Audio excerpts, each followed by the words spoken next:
Welcome to The Explainer. Today, we're tackling a topic that literally keeps agency owners and HR professionals up at night, and that is caregiver quality control. If your HR office currently looks like a chaotic triage center with endless stacks of onboarding paperwork and sticky notes everywhere about who didn't show up for the morning shift, believe me, you are not alone. Did you know the industry average for caregiver turnover hovers around an astronomical 65%? Yeah, 65. We're looking at the source material titled The Standard of Care, and today we're stripping away the fluff. We are getting hyper-realistic about what it actually takes to maintain an excellent standard of care in a fiercely demanding industry. So if you want to know what separates the top-tier agencies from the ones constantly putting out fires, well, you're in the right place. Okay, let's dive into this. Does HR stop on the first day? A lot of people, maybe even some of your colleagues, subconsciously act like once a caregiver signs their paperwork, grabs their badge, and finishes that mandatory orientation, the HR job is essentially done. You breathe a massive sigh of relief, you hand them a schedule, and immediately pivot back to the never-ending task of sourcing the next batch of candidates. But let's look at what typically goes wrong when an agency operates this way. A newly hired caregiver gets sent to a complex dementia case on day 2, feels completely overwhelmed, gets zero follow-up calls from the office, and simply ghost quits by day 4. In the gritty, hyper-realistic world of caregiving, the exact moment that caregiver steps foot into a client's home is when the real heavy lifting work of HR actually begins. See, there's a massive difference between just hiring bodies and actually maintaining quality. Hiring is finite. It's a grueling process, absolutely. You're running the targeted ads, you conduct dozens of interviews, you painstakingly run background checks and verify references. But eventually, that specific process ends with a signed contract. But maintaining quality? That is the gritty, day-to-day reality of sustaining operational excellence over time. As our source material explicitly states, HR isn't just hiring, it's an ongoing commitment. You aren't just filling empty shifts on a beautifully color-coded spreadsheet. You're managing complex human beings who are working in incredibly demanding, highly isolated, and often emotionally draining environments. If you focus solely on the sheer volume of new hires just to plug the leaks, without a system to sustain them, your revolving door will spin so fast it'll literally rip off the hinges. Section 1, Tracking and Auditing. So, how do we actually bridge that gap? We're moving past the abstract theory now and getting down into the highly practical, realistic strategies that keep an agency afloat and compliant on a daily basis. The foundation of these daily operations requires you to actively track caregiver performance metrics.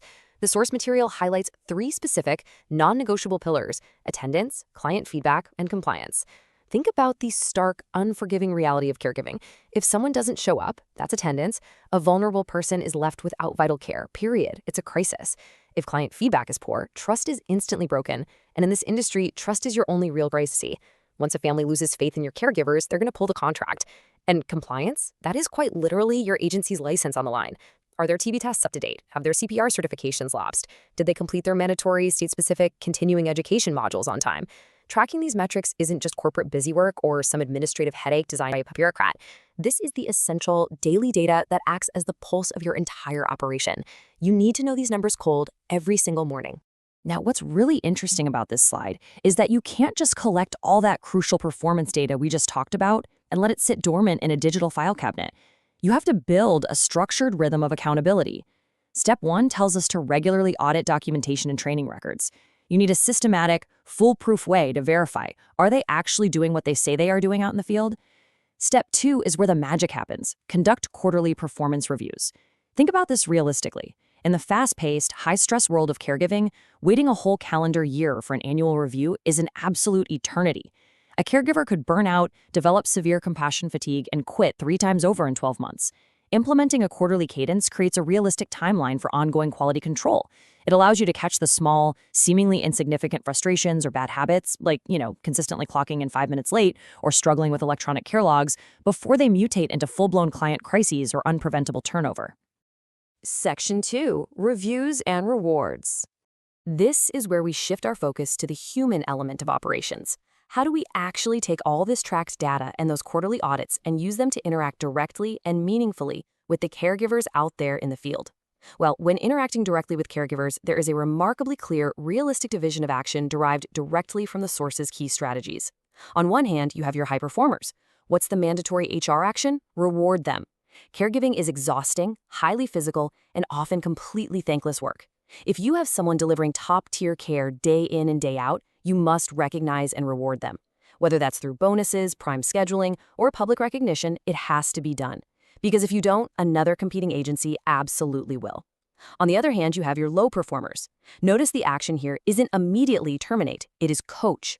Consider a very real, hyper-realistic scenario. A caregiver is suddenly getting complaints about rough handling during Hoyer lift transfers. Instead of just firing them, active coaching involves sending a nurse supervisor out into the field to shadow them, identifying the exact mechanical flaw in their transfer technique and retraining them right there on the spot.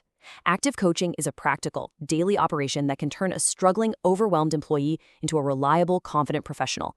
It's about being intensely proactive in your management, not just reactive when things finally go wrong. Section 3, the ultimate payoff. Why do we put ourselves through this rigorous, grueling, day-to-day HR quality control? Why not just hire people, give them a schedule, and hope for the best? Our source material answers this perfectly. Quality control ensures clients get consistent care and reduces turnover caused by burnout or dissatisfaction.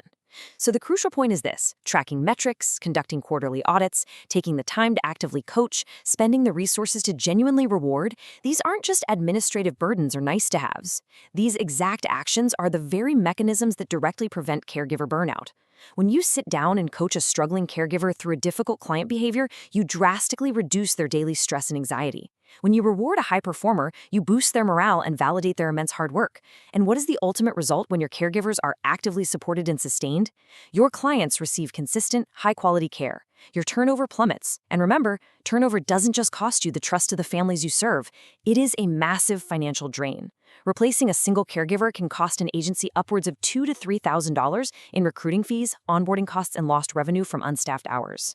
To put it simply, the long-term survival, the community reputation, and the very financial health of your whole agency depend entirely on executing this standard of care. This brings us to one single powerful realization. Are you just hiring caregivers, or are you sustaining them? It's the profound difference between running a chaotic temporary staffing agency and building a lasting, high-quality healthcare organization. Take a hard look at your internal processes tomorrow morning. Be honest with yourself and your team. Do your processes stop at the initial offer letter, or do they actively carry your caregivers through the tough, demanding days ahead? Thank you for joining me for this explainer. Until next time, keep learning, keep adapting, and keep focusing on the gritty details that truly matter.